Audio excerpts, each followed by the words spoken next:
नमस्कार, मेरा नाम है पीयूष राय। आप देख रहे हैं भारत एक्सप्रेस। इस वक्त हम लोग गोरखपुर में मौजूद हैं। हमें जब सूचना मिली कि यहाँ के बच्चों ने यानी गीडा आईटीएम के बच्चों ने कुछ आविष्कार किए हैं, एक ईवीएम बनाया है और एक बैलेट ईवीएम जैसा कुछ बनाया है जिसमें काउंटिंग डिस्प्ले में आ जाती है और कुछ सुरक्षा के इंतजाम भी किए हैं जो आपको विजुअल्स में देख रहे हैं। हम इसे समझेंगे कि क्या है, कैसे बना, क्या कुछ फीचर्स है, क्या कुछ इनपुट इसको मिलेगा, इस डिवाइस को कैसे मिलेगा, सब कुछ बताएंगे। पहले तो आप लोग बताओ कितने लोग, कौन कौन हो जो कोर टीम है जिसने बनाया। Sir, I Shadat Ali and she was Sumedha Mishra and this is Ronak Kumar Gupta. तो आप तीनों मिलके इस प्रोजेक्ट पे हो। इस पे ही हो कि और भी कुछ ये सब है और क्या क्या नहीं सर, हमने दो मशीन बनाई, एक बैलेट पेपर मशीन, एक smart machine and digital EVM machine. अच्छा, तो चलो शुरुआत इससे करते हैं। किसने किसने क्या क्या बनाया? तीनों का बराबर योगदान है सब पे? सब मिलके बनाया। अच्छा ठीक है, तो अब इसका बताओ, पहले इसके बारे में बताओ। सर, इसमें हमारा आधार कार्ड का डेटा इंस्टॉल रहेगा और हमें ईवीएम को ऑन करने के लिए फिंगरप्रिंट लगाना रहेगा। फिंगरप्रिंट लगाएंगे, हमारा ईवीएम जनरेट हो गया, देन हम लोग वोट देंगे। वोट देने के बाद अगर हम दोबारा वोट करते हैं तो उसके लिए हमें शॉक लगेगा, क्योंकि हमारा आधार कार्ड फिंगरप्रिंट स्कैन कर लेगा और हमारे 10 उंगली की फिंगरप्रिंट आधार में स्कैन होते हैं। तो हम दोबारा ऑन करने के लिए हमें फिंगरप्रिंट, हमें मस्ट है कि हम अपने फिंगरप्रिंट से ऑन करेंगे। और अगर उसमें डेटा सेव रहेगा आधार का कि हाँ आपका डेटा सेव है, तभी वो ऑन होगा। अगर अदरवाइज वरना वो फर्स्ट अटेम्प्ट में भी शॉक मार सकता है क्योंकि स्कैन कर लेगा।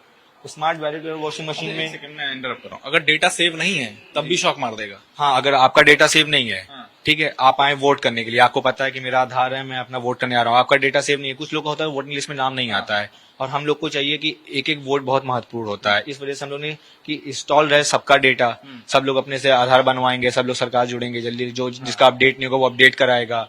तो उसके लिए हमें शॉक लगेगा अगर हमारा डेटा स्टोर नहीं है। कोई भी व्यक्ति हो, अगर डेटा स्टोर नहीं है, फिंगरप्रिंट लगाएगा इसको जनरेट करने के लिए, तो उसको शॉक लगेगा। अच्छा, एक चीज बता दो आगे बढ़ने से पहले कि जैसे आमतौर पे इस वक्त जो करंट ईवीएम है उसकी तुलना में ये क्या है? उसकी तुलना में ये है कि हमें पहली तो स्कैन करेंगे, एक आदमी एक ही वोट दे सकता है। उससे इम्प्रूव्ड वर्जन है ये इम्प्रूव वर्जन है, क्योंकि ईवीएम में क्या है कि आपने एक बार वोट दिए, आप अगर आपके पास थोड़ा बहुत ये वो है, वो पहले लोग सिलम लगती थी, उस पर वैक्सीन लगा के आते थे लोग, मिटा के दूसरा वोट दे लेते थे।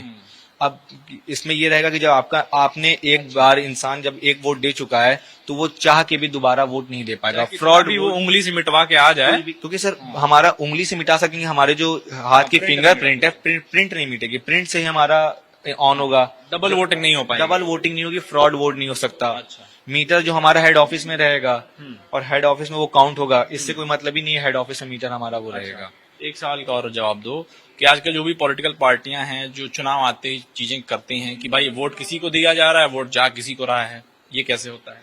ये कैसे होता है सर, इसमें भी सर सिस्टम, और इसमें कैसे रुकेगा अगर ऐसा होता हो तो? इसमें सर हम लोग ने एआई, आर्टिफिशियल इंटेलिजेंस, इसका इस्तेमाल करेंगे सर अभी। अच्छा। सर उसको रोकने के लिए, इसमें सर उसको रोकने के लिए ये इस्तेमाल होगा सर, 1-2 मिनट का ड्यूरेशन ऑफ, एक बार आपने स्कैन किया, वोट दिया, चला गया, वो एक्टिवेट होगा। उसके बीच में अगर कोई दोबारा उंगली लगाता है तो उसको शॉक लगेगा। अच्छा। वोटिंग भी पता चलेगी जब हमारा एडवांस टेक्नोलॉजी मीटर एआई से कनेक्ट रहेगा, किसको वोट कितना जा रहा है, जब डाटा हेड ऑफिस में सेव रहेगा, यहाँ बूथ पे कोई मतलब नहीं रहेगा, तो सर उसके लिए सिक्योरिटी रखने की जरूरत नहीं रहेगी।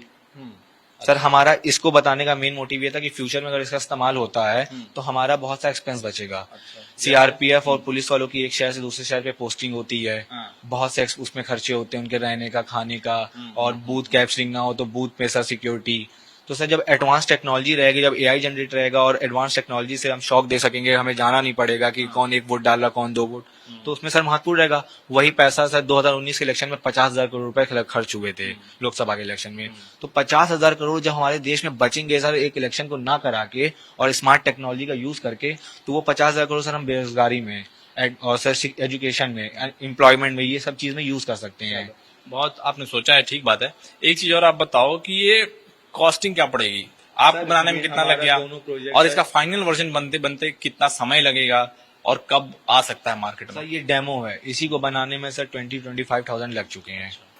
ठीक है सर इसमें relay, sir she was tell you आप बताओ क्या क्या सर इसमें आईआर सेंसर, रिले, रिसीवर और अलार्म, अच्छा, और काउंटिंग मशीन वो है, और सर बहुत सारे गैजेट्स में। और काफी सारे पार्ट्स को मिला के ये बना है। तो ये सारे पार्ट्स अलग से खरीदे गए या किसी चीजों से निकाल के जोड़ तोड़ के कैसे बनाया? सर खरीदे गए सर।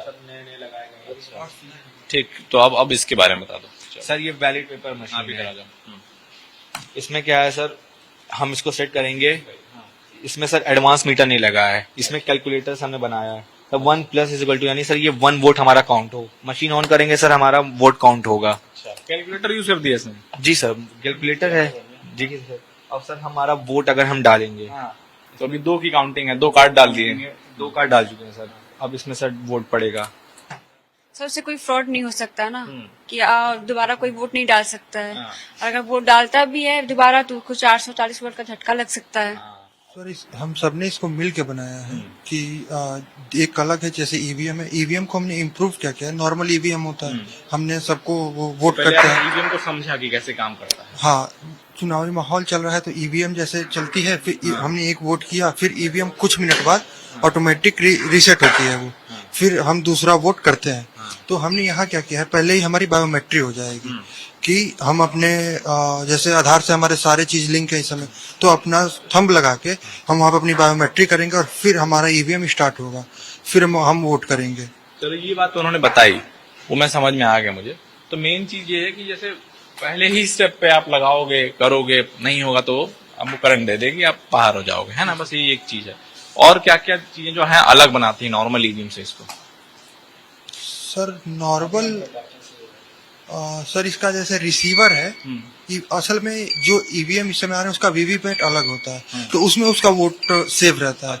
तो इसका हम लोगों ने अलग एक रिसीवर बनाया हुआ है। सेंट्रलाइज कर दिया है। हाँ, सीधे वो स्ट्रांग रूम में रहेगा और वोट उसका वहीं पे काउंट होगा। तो एक तो आप लोग ये बताओ कि अब इसके बाद क्या करने जा रहे हो सर, अगला नेक्स्ट स्टेप क्या होगा? नेक्स्ट स्टेप इसमें ये होगा सर, इसमें कैमरा लगाएंगे अच्छा सर, जो डिटेक्ट कर सके सर फोटो की सर की उसने इस आदमी ने वोट दिया है सर, वो स्टोर होगा सर। क्योंकि टेक्नोलॉजी हाई है, अब तो आर्टिफिशियल इंटेलिजेंस एआई का यूज करेंगे हम लोग सर, कि इसमें सर फेस रिकॉग्निशन यूज होगी सर, आप ही आके वोट दिए। मतलब लोग पहले ये होता है कि सर लोग जाते हैं, कहते हैं कि मेरा वोट तो किसी और ने डाल दिया, लोग पहुंचते हैं बूथ पे, उनका वोट पहले ही से पड़ा रह चुका है। तो उसमें कैमरे का यूज करेंगे कि जो कैमरा फेस डिटेक्ट करे कि आधार कार्ड पे जो फोटो है, जो सामने बंदा वोट दे रहा है वो सेम है कि नहीं।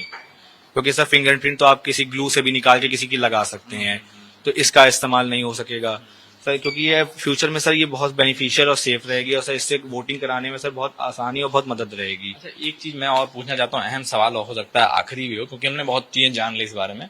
और एक चीज ये बताओ कि जो करंटली जो इस मशीन को बनाया जाता है, जो भी कंपनी बनाती है, सरकार से जो भी उसके टाइप्स हैं, तो वो इन सब चीजों को अपने में नहीं वो डाल सकती? आप उनसे कुछ टाइप नहीं कर सकते कि हमारी टेक्नोलॉजी आप अपने में डालो और दो?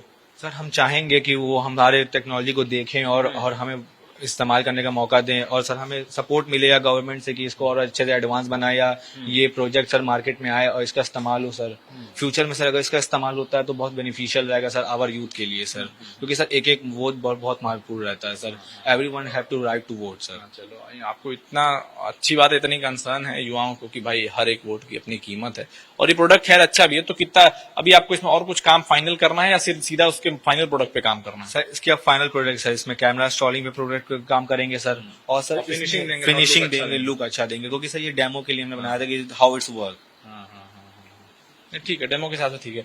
तो ये हम लोगों ने कुछ बात की गीडा आईटीएम के बच्चों से, और उन्होंने काफी सही प्रोडक्ट बनाया। और किन्हीं और चीजों पे कुछ चल रहा है यहाँ पे, काम सुना चलता रहता है, और रिसर्च के लिए सुना है सर बता रहे थे नीचे की रिसर्च के लिए हमेशा ये लैब खुली रहती है। जी सर, आज सर आप लोग आ रहे थे इस वजह से थोड़ी खाली है, क्योंकि सर अभी लंच हुआ है, इस वजह से थोड़ी खाली होना सर। यहाँ पे सब होता रहता है, नए नए प्रोडक्ट बनते रहते हैं। सर रखे हैं, अभी एम्बुलेंस का वर्क चल रहा है, जो सर वो आगे सिग्नल जो भी पुलिस स्टेशन रहेगा 3 किलोमीटर में अगर एम्बुलेंस फंसी है तो उसका सिग्नल दे देगा, तो वो पहले ही रास्ता खाली करवा सकेंगे, जिससे पेशेंट को आसानी रहेगी।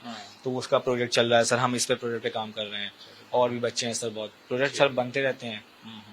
नहीं, ठीक है, ये सब काफी अच्छी बातें बताई और काफी अच्छे आविष्कार यहाँ पे हो रहे हैं।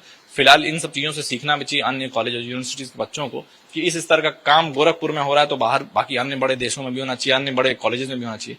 फिलहाल के लिए इतना ही। गोरखपुर से कैमरामैन पवन शर्मा के साथ पीयूष राय, भारत एक्सप्रेस।